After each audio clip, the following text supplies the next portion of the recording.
गायक तलत मेमून, त्याचे संगीतकार अनिल बिस्वास।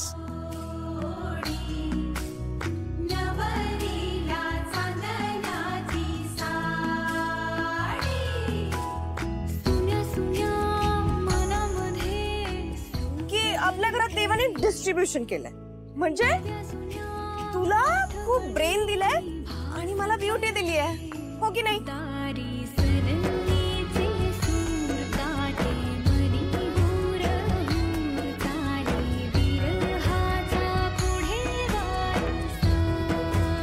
ताई तुला माहिती आहे, तुझं लग्न झाल्याशिवाय मी लग्न करणार नाही। बाळा, अगं म्हातारपणी मला तुझी चिंता लागून राहणार, निदान माझ्या मनशांतीचा तरी विचार कर, माझ्यासाठी तरी लग्न कर।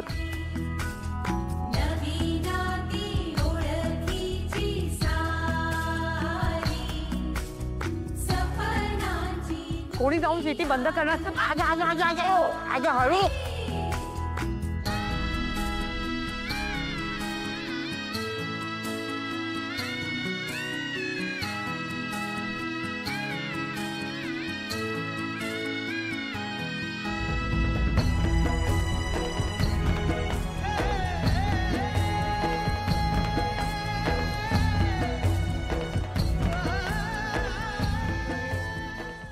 तयार नाही झालीस अजून? चल, फ्लाईटची वेळ झाली, निघायचं आपल्याला।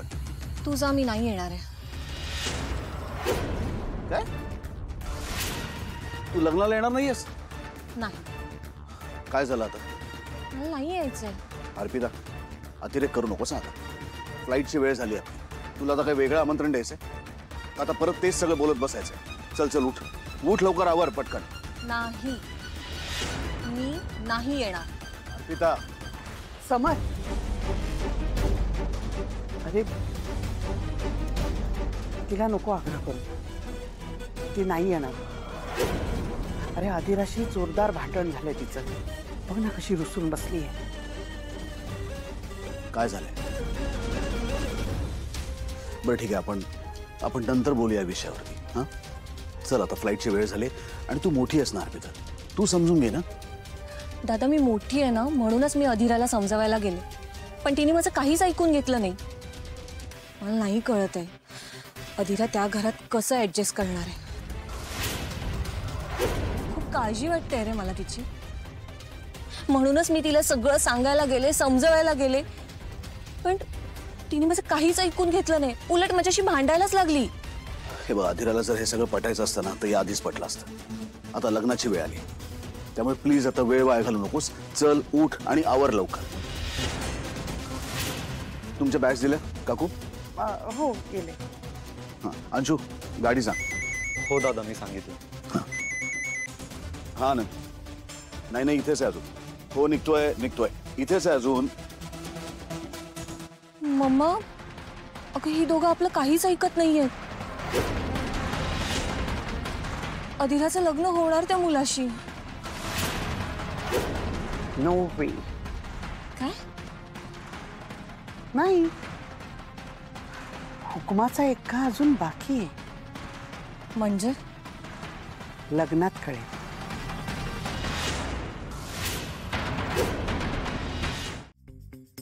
नाही हा उलट सांगतोय तुला, तसं नाहीये। कारण ना, सगळे मित्रांचे ग्रुप असतात ना, ते खरं तर नवऱ्याचे असतात, ज्यात बायका स्वखुशीने सामील होतात, पण बायकोच्या मैत्रिणींच्या ग्रुपमध्ये नवरा सामील झालाय असं क्वचितच घडतं, क्वचितच। एक मिनिट, काय ना, बायकोच्या मैत्रिणीचा नवरा हे बोरिंग प्रकरण असतं बरं का समर, तुला सांगतो। म्हणजे अरे तुला माहितीये का, तिच्या नवऱ्याने तिच्यासाठी हे केलं, तिच्या नवऱ्याने तिच्यासाठी ते केलं, आज तिचा नवरा तिला हॉटेलमध्ये घेऊन गेला, तिच्या नवऱ्याने तिच्यासाठी कार आणली, आणि तू माझ्यासाठी काय केलं, हे असं सतत ऐकावं लागतं बरं का लग्नानंतर। समर, याला मुंबईला परत कसं पाठवायचं ते मी बघते, म्हणजे गाडीने, घोड्यावर, चालत, उडत, काय ढकलून देऊ समुद्रात, ढकलतेच। कळतं का तुला काही? तो कसा बसा लग्नासाठी तयार झाला? तुझ्या नेगेटिव्ह बोलण्यामुळे जर त्याने माघार घेतली ना, तर बघच तू त्याच्या आयुष्यात कसा आनंदाचा क्षण आलाय। लग्न करतोय तो, आनंद घेऊ दे ना त्याला। आणि तुला एक गोष्ट कळत नाहीये, तुझ्यामुळे जर त्याने माघार घेतली ना, तर फक्त त्याचं नुकसान नाही होणार आहे, त्या बिचाऱ्या स्वानंदीचं पण नुकसान होईल. त्यामुळे काळजी करू नकोस, आता माघार नाही घेणार. काही झालं तरी सुद्धा लग्न तर करणारच. आनंदनी मला किती घाबरवलं तरी सुद्धा.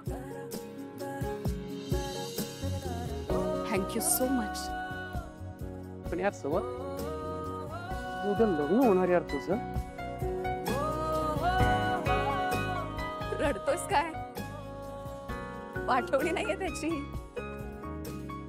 आणि ते बायकोचा मित्र वगैरे जाऊ देत, पण तुम्ही दोघं आता माझ्या आयुष्यात जसे आहात ना तसेच राहा. तुम्ही जर नसलात ना तर मी खरंच नाही जगू शकणार. काळजी करू नकोस, सगळं छान होणार आहे. आम्ही आहोत ना.